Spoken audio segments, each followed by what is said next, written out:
So I went to a hockey game last night, which just feels so good to say in September. I went to watch Team North America, that team with the super cool jerseys, take on Team Finland at the World Cup of Hockey. More like the mighty Team Finland, perennial contender for gold in anything that has to do with hockey, against a gimmick team of children. No, the only reason you would watch this game is if you were cheering for Team Finland, or if you were a Leafs fan and you wanted to watch Auston Matthews' first game at the Air Canada Centre. Which, oh yeah, by the way, it was Auston Matthews' first game at the Air Canada Centre. I wanted to see that. And it was a good crowd. It was a very good crowd.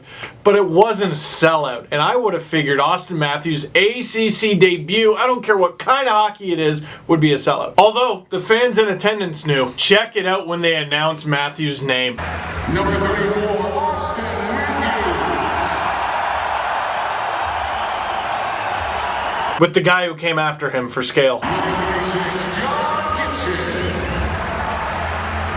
The fans in attendance knew it was Matthews' first game. Elliot Friedman was making a big deal about it in the pregame show, and then all of a sudden, while he's on camera, Matthews does that crazy Zorro thing. Someone told him he was on camera. You know what shows off like that. He stopped Friedman in his tracks. He couldn't even talk. He's like, whoa, what were you talking about, Elliot? You're on television. But then the game started, and something amazing happened. Fans were not watching Team Finland taking on a gimmick team. Fans were not watching Team That Doesn't Matter taking on Auston Matthews and his band of merry children. What fans saw was not just a showcase of Auston Matthews, but a showcase of why North America isn't a gimmick, but rather a contender at the World Cup of Hockey. Here we are, thinking after 2 pre-tournament games that Team Europe sucks because they lost to Team North America. Tournament begins, Europe shuts out the United States, and then North America stomps Team Finland, like stomps them. Maybe, just throwing it out there, North America's good. Connor McDavid is good. It's great that SAP has been tracking the speed of the players. McDavid's not fair, man. Skating through everybody, deking through everybody. Almost every shift McDavid had on the ice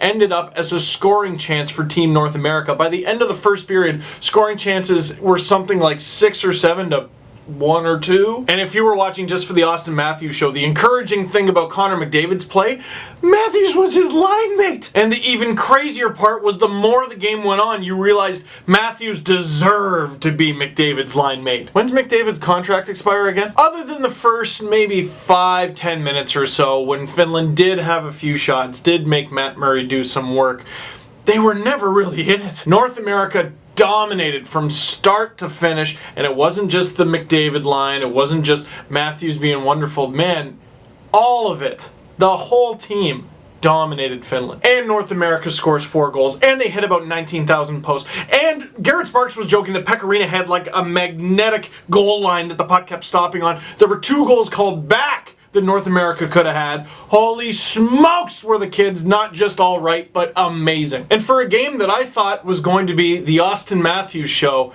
North America as a team stole the show. Which isn't to say Auston Matthews was bad or even meh. Check out this goofy headline from Winnipeg. Oh, is this how it's gonna be? This is how it's gonna be for the next 15, 20 years, huh? Alright. And I don't have a single bad thing to say about Patrick Laine's game. He laid a big hit on Dylan Larkin, and Larkin was driving the Finns nuts all night. It would have been great if you were on Team Finland and ignored the fact that your team was losing really badly. But Laine was in there. But this kind of headline, the meh factor about Auston Matthews, I think this is going to be a theme in this kid's career. 1, he's boring in interviews. Here, let me show you the crowd cheering for him again. A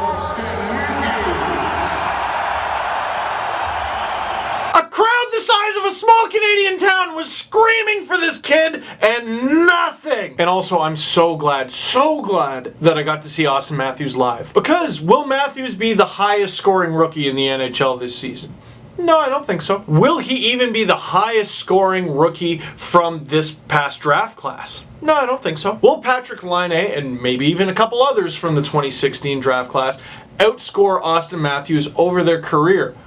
That wouldn't shock me at all. Yeah, I'm going to go with you. I would say Patrick Laine will outscore Auston Matthews. But what's so great about Matthews' game, and it takes like at least half a decade for fans to appreciate, is his two-way game. He can deke and dangle on the rush. He knows how to make a great pass, a great shot, dish it off to teammates. But what's great about him is the second all the hoopla in front of the opposing net is done, he's gone. He doesn't just get back defensively, he knows where he's going. He's got a plan. So all this talk of Matthews being compared to Kopitar, I see it. Kopitar has cracked 80 points once in his career, and it was 6 years ago. He's cracked 30 goals once in his career, and that was 6 years ago. He hasn't had back-to-back 20-goal seasons since 2011 and 2012, with a little help from the lockout. But is anyone talking about how Kopitar sucks? No, because that's not Kopitar's game. He can score goals, but he's not a crazy goal scorer. He can set up plays, but he's not like Joe Thornton in 05-06.